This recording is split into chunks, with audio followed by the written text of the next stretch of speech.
Maraming kabataang lalaki sa Barangay Malabanyas, Angeles City ang sabay-sabay na sumailalim sa Operation Libreng Tuli na hatid ng pamunuang pambarangay sa pangunguna ni Kapitana Luz Nava at ni City Councilor Nick Noc Banyola.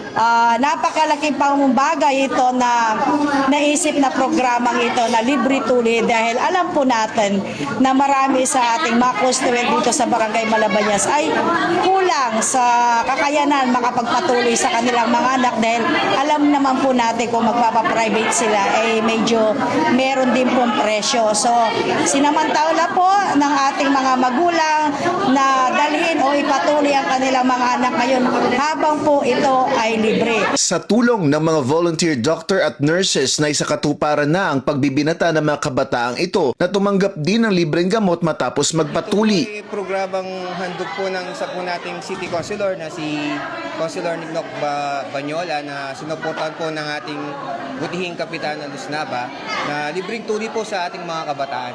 Opo. At nagpapasalamat po kami kay Councilor Nick Noc Banyola sa pag-a-assist niya po dito po pagbibigay ng oras sa mga nagpapatuli dito po sa mga bata dito sa Barangay Malabanyas. At siyempre po of course kay Kapitana sa lagi niyang support pagbibigay ng suporta sa mga constituent namin sa Barangay Malabanyas. Inaasahan ng pangalawang batch ng Operation Tuli sa May 14 na gaganapin din sa kaparehong barangay. Kasabay nito ay sinagawa rin ang libreng check-up at namahagi ng libreng gamot ang barangay para naman sa mga senior citizens. Para sa One Balita Central Luzon, ako si Jim Hipolito, laging on call sa balita.